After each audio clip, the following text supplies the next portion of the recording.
అందరికీ నమస్కారం అండి. జేడీ వరల్డ్ యూట్యూబ్ ఛానల్కు స్వాగతం. నేను ఈరోజు చేయబోయే రెసిపీ దోసకాయ చికెన్ అండి. ఒక దోసకాయ తీసుకున్నాను, అది చాలా పెద్దది, 1/2 kg పైన ఉంది. చెక్కు తీసి పెట్టుకున్నానండి. సన్నగా ముక్కలు కోసుకోవాలి. ఈ వెజిటేబుల్తో చేయడం వల్ల రుచి బాగుంటుందండి. ఈ దోసకాయతో పులుపు ఉంటుంది కదా. గింజలు తీసేసి సన్నగా ముక్కలు కట్ చేసి పెట్టుకున్నానండి. ఈ వెజిటేబుల్స్ దోసకాయ తినడు, నీరు ఎక్కువ శాతం ఉంటుంది, హెల్త్కి కూడా చాలా మంచిది కదా. ఒకసారి చికెన్లో వేసి చేద్దామని చెప్పి చేస్తున్నాను. దోసకాయ చికెను ముందుగా స్టవ్ వెలిగించుకుని దాకబెట్టానండి. తగినంత ఆయిల్ వేసుకుంటున్నాను. ఈ కూర దోసకాయ మామూలు కూర అయినా చికెన్ వేస్తున్నాం కదండి, కొంచెం ఆయిల్ ఎక్కువ వేసుకోవాలి. సరిపడా ఎక్కువ అంటే 3 గరిటెలు వేసానండి. ఇప్పుడు సన్నగా కట్ చేసుకున్న మీడియం సైజు ఉల్లిపాయ వేసుకున్నాను. సన్నగా కట్ చేసుకుని ఒక 4 మిర్చి వేసానండి.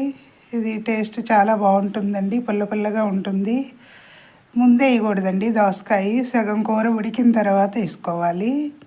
ఇప్పుడు ఈ ఉల్లిపాయ వేగేటప్పుడు కొంచెం పసుపు, గళ్ళుప్పు వేయాలండి సరిపడా. త్వరగా వేగిపోతుంది, ఉల్లిపాయ మగ్గుతుంది.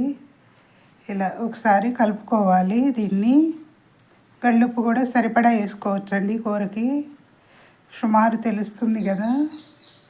ఇలా వేయించుకోవాలి ఉల్లిపాయ పచ్చిమిర్చి కూడా. ఇప్పుడు ఈ ఉల్లిపాయ వేగిపోయింది కదండి. ఇప్పుడు చికెన్ ముక్కలు వేసుకోవాలండి. దీనిలోకి మసాలాలు ఏం అవసరం లేదు, ఓన్లీ అల్లం వెల్లుల్లి వేస్తే సరిపోతుంది. ఈ శుభ్రం చేసి పెట్టుకున్న చికెన్ వేసుకుంటున్నానండి. 1/2 kg లోపు ఉంటుందండి, 400 గ్రాములు. ఇది మొత్తం ఇలా దీనిలో వేసుకోవాలి. ఈ ఉప్పు పసుపు వేసాం కదండి. ఈ చికెన్లో ఉన్న నీరంతా కూడా ఇంకిపోయే వరకు ఉంచాలి. ఇప్పుడు దీనిలోకి 1 స్పూను అల్లం వెల్లుల్లి పేస్ట్ వేస్తున్నానండి. నీరు ఇంకిపోయిన తర్వాత కారం వేసుకోవాలండి. ముందే వేస్తే కారం ముక్కకి సరిగ్గా ఇది ఉండదు, పట్టదు. నీరంతా కూడా ఇంకిపోవాలి. ఒకసారి 2 సార్లు కలుపుకోవాలండి.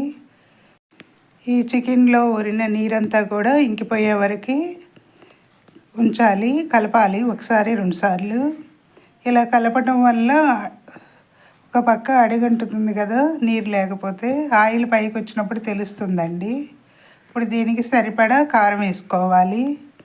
కూర దోసకాయతో చేయొచ్చు, ఇంకా వెజిటేబుల్స్ కొన్ని వీటితో బంగాళదుంప చికెను అలా చేసుకోవచ్చు. టమాటా చికెను, వంకాయ చికెన్ కూడా.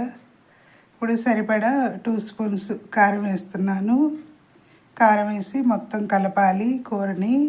ఒకసారి దోసకాయ ముందే వేయకూడదండి. కూరని ఇలా మొత్తం ముక్కలకి పట్టేటట్టు కారం కలపాలి. కలిపిన తర్వాత దీనికి తగినన్ని వాటర్ పోసుకోవాలండి. చాలా రోజుల నుంచి చేద్దాం అనుకుంటున్నాను. ఈరోజు దోసకాయ ఉంది, అందుకే చికెన్ తెప్పించి చేస్తున్నానండి. తగినంత వాటర్ పోసుకున్నాను కదా, మూత పెట్టి ఉడికించాలి.